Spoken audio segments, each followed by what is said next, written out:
बिहार के deputy CM और भूमि राजस्व मंत्री विजय सिन्हा जिस अंदाज में भूमि विवाद को खत्म करना चाहते हैं, जिस अंदाज में वो सीओ पर कड़क एक्शन लेना चाहते हैं, जिस अंदाज में वो भूमि सर्वे को निपटाना चाहते हैं, ये बिहार भर के सीओ को रास नहीं आ रहा है।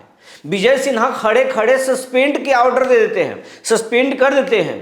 दर्जनों सीओ को वेतन रोक दिया और कई को ये कहकर धमकाया कि प्रपत्र का गठित कर देंगे और नौकरी से बाहर निकाल देंगे।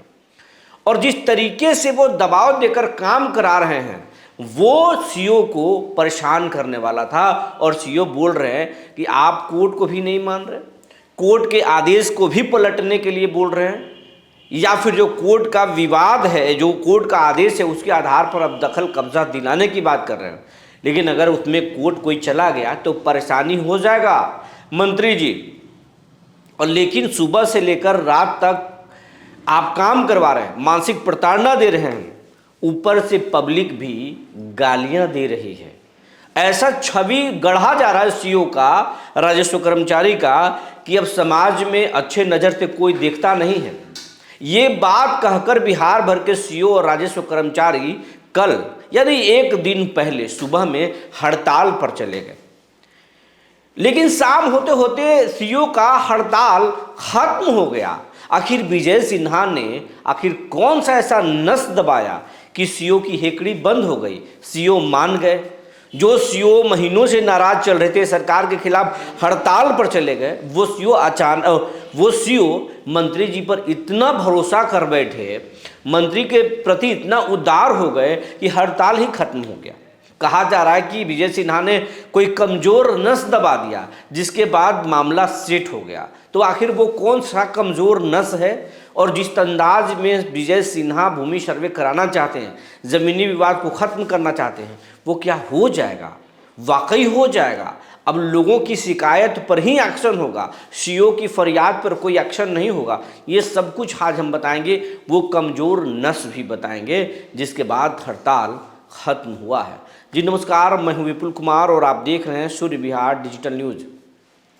अब हम बिहार भर के दर्शकों से, बिहार भर के रैयत से, किसानों से, बिहारवासियों से और उत्तर भारत और पश्चिम बंगाल के लोगों से ये आग्रह करना चाहते हैं कि अगर आप सूर्य बिहार देखते हैं, क्योंकि यूपी भी हमारा पड़ोसी राज्य है और पश्चिम बंगाल भी, तो सूर्य बिहार को न सिर्फ बिहार के लोग देखते हैं बल्कि उत्तर भारत के लोग देखते हैं, दिल्ली के लोग देखते हैं और कई देशों से लोग देखते हैं। कलकत्ता और दार्जिलिंग से भी लोग देखते हैं और नेपाल से भी लोग देखते हैं। इसलिए तमाम दर्शकों को इससे आग्रह है कि अगर आप कहीं से भी देखते हैं और अब तक इस चैनल को आपने सब्सक्राइब नहीं किया है तो यूट्यूब पर सब्सक्राइब कर लीजिए, बेल आइकन को दबा लीजिए। अगर आप हमें फेसबुक पर देखते हैं तो पेज को फॉलो करना ना भूलें। ये चैनल जितना बड़ा होगा उतना आपका ताकत बड़ा होगा, ये हमारा वादा है। हम आपकी उम्मीदों पर बिल्कुल खरा उतरेंगे। हमारी टीम आपके लिए लगातार खबरें बना रही है, तो इसमें न सब्सक्राइब करने में पैसे लगते हैं ना फॉलो करने में,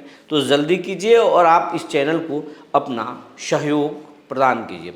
अब आपको खबर हम विस्तार से बताने जा रहे हैं कि बिहार भर के सीओ सरकार के खिलाफ जो है कल हड़ताल पर चले गए और सीओ कहे कि जिस अंदाज में मंत्री जी काम करा रहे हैं उस अंदाज से तो हम संतुष्ट नहीं हैं। आप सिर्फ पब्लिक की बात सुन रहे हैं, हमारी समस्या को तो सुनने की बात ही नहीं कर रहे हैं। आप राजस्व कर्मचारी की भी बात नहीं कर रहे हैं। तो क्या हम लोग इंसान नहीं हैं? क्या हम लोग कोई दूसरे प्रजाति के हैं? जिस तरीके से आप सीओ को छवि को बिगाड़ रहे हैं, जिस तरीके से राजस्व कर्मचारी को बिगाड़ रहे हैं, क्या हर सीओ भ्रष्ट है? क्या बिहार का हर राजस्व कर्मचारी भ्रष्ट है?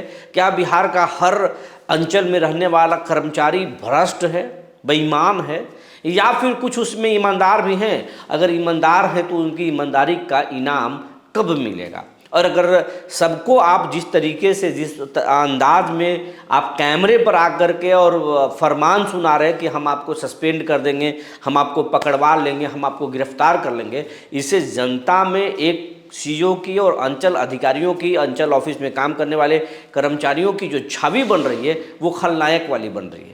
नायक तो आप बन रहे हैं मंत्री जी, लेकिन हमें आप खलनायक बना रहे हैं। और इस पर धीरे धीरे जो है आक्रोश पनपा। पहले तो विभाग के वरीय अधिकारियों को सीईओ और राजस्व कर्मचारियों ने पत्र लिखा, लेकिन उस पर कोई बात नहीं हुई। उसके बाद थक हार कर कई मुद्दे थे कि हमें रेस्ट दिया जाए, न्यायालय के मुद्दों पर हम हाथ नहीं लगाएंगे। हाथ लगाने का मतलब है मंत्री जी आप चले जाएंगे लेकिन हम फंस जाएंगे। और ये तमाम जो मुद्दे थे, इन मुद्दों को लेकर हड़ताल पर चले गए। लेकिन सुबह में हड़ताल पर गए और शाम होते होते और हड़ताल पर कब गए ये आपको मालूम है, एक दिन पहले गए। और हर शाम होते होते विजय सिन्हा ने ऐसा एक नस दबाया कि मंत्री जी से मिलने को बेताब हो गए सीईओ संघ के लोग। राजस्व विभाग के जो कर्मचारी थे जो हड़ताल पर गए थे वो बेताब हो गए। उसके बाद में उस विभाग के अपर मुख्य सचिव सिक्के अनिल और सेक्रेटरी जय सिंह के नेतृत्व में जो है उन लोगों ने, उनकी उपस्थिति में मंत्री विजय सिन्हा से सीईओ के जो संघ है वो संघ मुलाकात करता है। उसके बाद में डरे सहमे अपनी पक्ष रखता है कि हम लोग को रेस्ट नहीं दिया रहा, मानसिक टॉर्चर किया जा रहा है। आप तो टॉर्चर कर ही, आपके द्वारा बोला जाता है जिला में कुछ ज़्यादा ही टॉर्चर किया जा रहा है। एडीएम टॉर्चर कर रहे हैं, डीएम टॉर्चर कर रहे हैं, और हर एक व्यक्ति जो है वो कहता है कि नौकरी से नाप देंगे, जेल भेज देंगे। और ये बात सुनते हैं तो डिप्रेशन में होते हैं। और हम जाकर घर में परिवारों से बात करते हैं तो परिवार के लोग भी दुखी होते हैं। कई बार तो हम रोने लगते हैं। परिवार के लोगों में निराशा छा जाता है, लगता है कि क्यों नौकरी कर रहे हैं, नौकरी ही छोड़ देते हैं। ऐसा नहीं कि बिहार भर के सीईओ जो है भ्रष्ट हैं, हर व्यक्ति भ्रष्ट है। कुछ लोग हैं, गड़बड़ी हुई है, उसको जांच करके उस सलीके से बात किया जाए। और अगर हम अच्छा काम कर रहे हैं तो हमारी बात को भी सुनिए और उसके बाद में हमारे बातों पर भी सरकार ध्यान दे। विजय सिन्हा इस बात से तो खुश हुए कि उन्होंने अपनी बात को रखा, लेकिन विजय सिन्हा कुछ उसमें जो मंत्री से मिलने गए थे उसमें कुछ सीईओ जो है वो विजय सिन्हा को शुरुआती दौर में कुछ कड़क बात बोले, कुछ संघ के लोगों ने भी कड़क बात बोला। लेकिन विजय सिन्हा ने साफ साफ, ये मीटिंग से पहले विजय सिन्हा ने साफ साफ एसीएस से कहा और सेक्रेटरी को कहा कि आप जानकारी उन्हें दे दीजिए कि हड़ताल पर चले जाएंगे तो वो डोंगल लौटा दे जो डोंगल होता है, और उसके बाद में जो सरकारी गाड़ी है वो भी सीईओ लौटाएंगे। लौटाने का आदेश हो गया था, फरमान हो गया था। और उसके बाद में विजय सिन्हा ने ये कहा कि ठीक है, हम हड़ताल को मान लेंगे, हड़ताल को बर्दाश्त कर लेंगे, लेकिन बिहार भर के जितने सीईओ हैं जो गड़बड़ झाला किए हैं एक एक को जांच कराएंगे और उन पर प्रपत्र का गठित करेंगे और एफआईआर भी करेंगे। विजय सिन्हा ने साफ साफ ये भी कहा, विजय सिन्हा ने ये भी कहा कि हमें जानकारी है कि कौन सीईओ कितने दिन पहले ज्वाइन किए, उनको अब तक सैलरी कितनी मिली और अभी तक उनके पास संपत्ति कितना है। बिहार के किस किस शहरों में संपत्ति कर रहे हैं और बिहार के बाहर किस किस शहरों में कौन सा सीईओ का कितना प्रॉपर्टी है, सब जांच कराएंगे और सब छापेमारी कराएंगे। ईडी में लिखेंगे, सीबीआई को लिखेंगे, छोड़ेंगे नहीं। इनको जितना नौटंकी करना है नौटंकी कर लें, क्योंकि हम निकले हैं जनता के काम करने, भूमि विवाद को खत्म करने, भूमि माफियाओं को जमींदोज करने और भूमि सर्वे करने के लिए निकले हैं। और जनता के काम के आगे हम किसी का नहीं सुनेंगे। और ये विजय सिन्हा का ये जो वाक्य था, ये जो वक्तव्य था, इस बात को एसीएस और जय सिंह के द्वारा संघ को बताया गया, जिसके बाद बिहार भर के सीईओ में हड़कंप मच गया।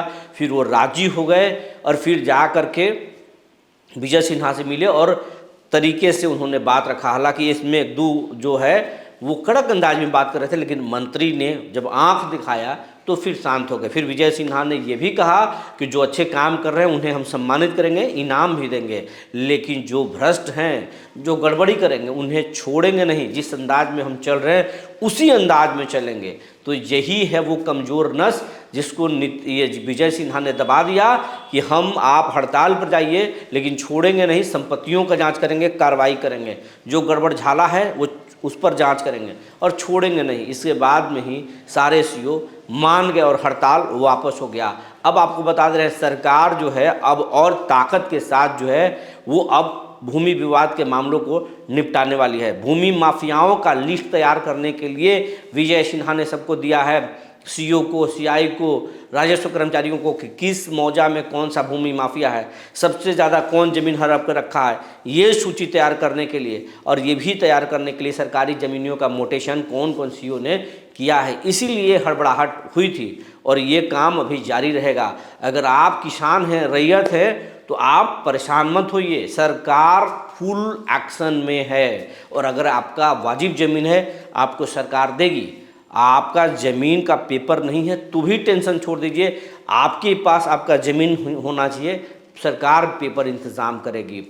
तो आप, ये तमाम जानकारी थी जो हमने आपको बता दिया। तब तक के लिए धन्यवाद।